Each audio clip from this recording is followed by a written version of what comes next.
होशंगाबाद में एक लड़का था, शादी हुई भोपाल में। लड़की थी भोपाल की, लड़का था होशंगाबाद का।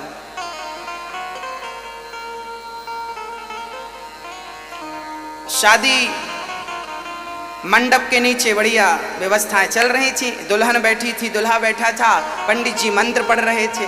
कन्यादान का टाइम आया। लड़की के पिता ने मंडप के नीचे पूछा अपने दामाद से, होने वाले दामाद से, बेटा तुम्हें क्या चाहिए?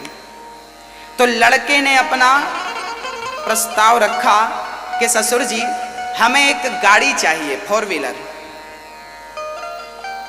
कार। अब लड़की का बाप जरा मीडियम था, सरकारी नौकरी थी, 15 से 20 हजार रुपए कमाता था। उसमें उनकी 3 बेटियां थीं। ये सच्ची घटना है। 3 बेटियां थीं। ये सबसे पहली बेटी का विवाह था। अब इतनी कहां कमाई थी कि वो गाड़ी दहेज में दे सके, पर लड़के ने जिद करी, ना ना हमें गाड़ी चाहिए, तब बारात जाएगी, नहीं तो हमें शादी नहीं करनी। फैल गया। अब लड़की के पिता को लगा कि बड़ी बदनामी होगी, समाज में भी तो रहना है, नाक भी तो कोई चीज होती है। रातों रात लड़की के पिता ने अपना घर गिरवी रख दिया। सोचिए, रातों रात लड़की के पिता ने अपना घर गिरवी रख दिया और गिरवी रखकर अपने घर के पैसे से 10 लाख की बढ़िया कार खरीदी और कार लड़के को गिफ्ट कर दिया। जाओ बेटी तुम खुश रहो, सुखी रहो, बस। सुबह विदाई हुई। लड़का भोपाल से गाड़ी पे बैठ के होशंगाबाद आ गया। अब बढ़िया वो बड़ा खुश था लड़का, सबको दिखा रहा, देखो हमें गाड़ी मिली है, शादी में गाड़ी मिली, गाड़ी है। एक दिन लड़की को बिठाकर गाड़ी पर बोला, चलो तुम्हें आज सैर कराते हैं। लड़की बैठी, लड़का गाड़ी चला रहा था। गाड़ी इतनी तेज चलाया, लड़की ने कहा धीरे चलाओ, आपको आती नहीं है गाड़ी, अभी अभी आपने सीखा है, धीरे चलो, धीरे चलो, धीरे चलो। लड़का तो एक्सीलेटर पे पांव जमाया और जाने दिया। 80, 90, 100 की रफ्तार पे गाड़ी पहुंची। आगे मंदिर के बाहर कुछ भिखारी लोग सुबह सुबह खिचड़ी खा रहे थे और भिखारी लोग वहां बैठ करके लोगों से भीख मांगा करते थे। एक भिखारी था जिसने बैसाखी ले रखी थी, अपाहिज था, लंगड़ा था, वो रोड क्रॉस कर रहा था।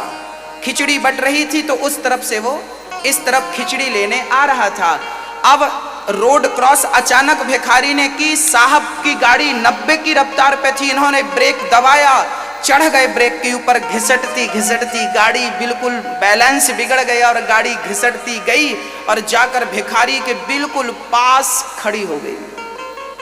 भिखारी बाल बाल बच गया। अब साहब गाड़ी से उतरे, भिखारी पर टूट पड़े, अरे मूर्खो, तुम भिखारियों को ये जगह मिलती है बैठने के लिए? हाँ, अभी मेरा एक्सीडेंट हो जाता तुम्हारे चक्कर में, कहीं और जगह नहीं मिलती तुम्हें रोड में घूमना। लड़की ने के लिए समझाया, मत गुस्सा करिए, मत गुस्सा। लड़की ने अपने पर्स से 100 रुपए निकाले और उस भिखारी को दे दिए। अब लड़का गर्म हो गया, क्या जरूरत थी तुम्हें इसे भीख देने की? क्या जरूरत थी 100 रुपए देने की? तुम जैसे लोगों से इनका मनोबल और बढ़ता है, इनको भीख नहीं देनी चाहिए। लड़की ने मुस्कुराते हुए कहा, देखो भिखारी कई प्रकार के होते हैं। एक भिखारी ये है बेचारा जो मंदिर के बाहर बैठा है, इसे जरूरत है क्योंकि ये अपाहिज है, इनके पांव टूटे हैं, ये कमा के खा नहीं सकता। पर एक भिखारी वो होते हैं जो मंडप के नीचे बैठकर भीख मांगते हैं। आप कह रहे हो कि तुमने भीख क्यों दी, तो जरा विचार करो कि ये अपाहिज है, इसकी मजबूरी है मांगना। क्या आप अपाहिज हो? आप अपाहिज नहीं है, फिर भी आपने मंडप के नीचे मांगा कि नहीं मुझे गाड़ी चाहिए। भिखारी तो भिखारी होते हैं बात 2 रुपए और 2 लाख की नहीं है। ये मंदिर के बाहर बैठकर मांगते हैं, आप मंडप के नीचे मांगते हैं। भिखारी ये है तो भिखारी आप हैं। और मुझे तो लगता है कि इसकी मजबूरी है। आपकी क्या मजबूरी है? ये अपाहिज है।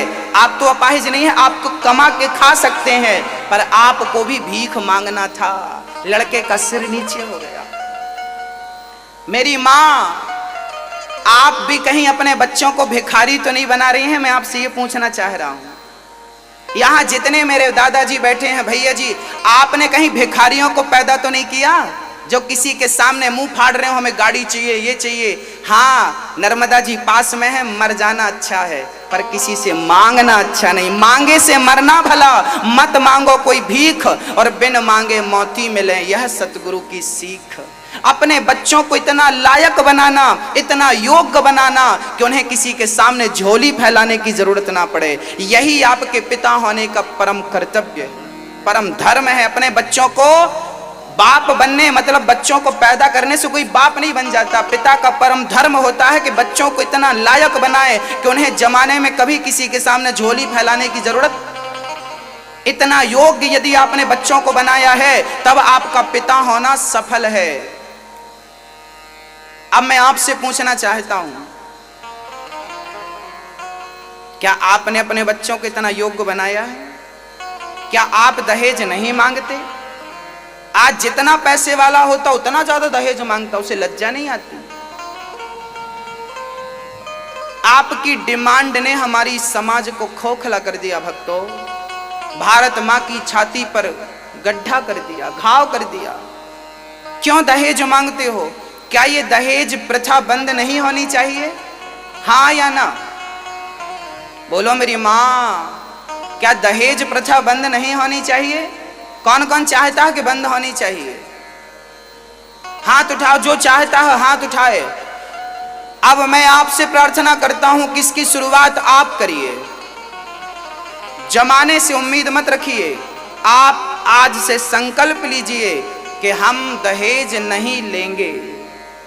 लड़की का पिता अपनी मर्जी से जितना दे दे अपनी बेटी को, और लड़की का बाप तो अपनी हैसियत से ज्यादा देना चाहता है। हर बाप चाहता है। यदि आप लड़की के पिता हैं तो आप भी चाहेंगे कि मैं अपनी बिटिया को अपनी औकात से ज्यादा दूं। देता है वो, फिर भी आप मांगते हैं। मुझे लगता है कि भिखमंगों की प्रजा मुझे नहीं चाहिए। ये भिखारियों से भर गया है मेरा भारत, मांगने वालों से भर गया है। मांगना नहीं मेरी माँ, हाथ जो मांगता है ना उसका हाथ ऐसे होता है, और जो देता है उसका हाथ ऊपर की तरफ होता है। हाथ नीचे ना हो, हाथ ऊपर की तरफ हो। देने वालों में आपकी गिनती हो, लेने वालों में आपकी गिनती ना हो, मैं यही चाहता हूं। तो कौन कौन आज से मन में संकल्प लेकर जाएगा कि मुझे कभी दहेज नहीं लेना? उठाओ दोनों हाथ। अपने बच्चों को इतना योग्य बनाएंगे कि उन्हें किसी के सामने झोली फैलाने की जरूरत नहीं पड़ेगी। बोलिए कृष्ण कन्हैया लाल की।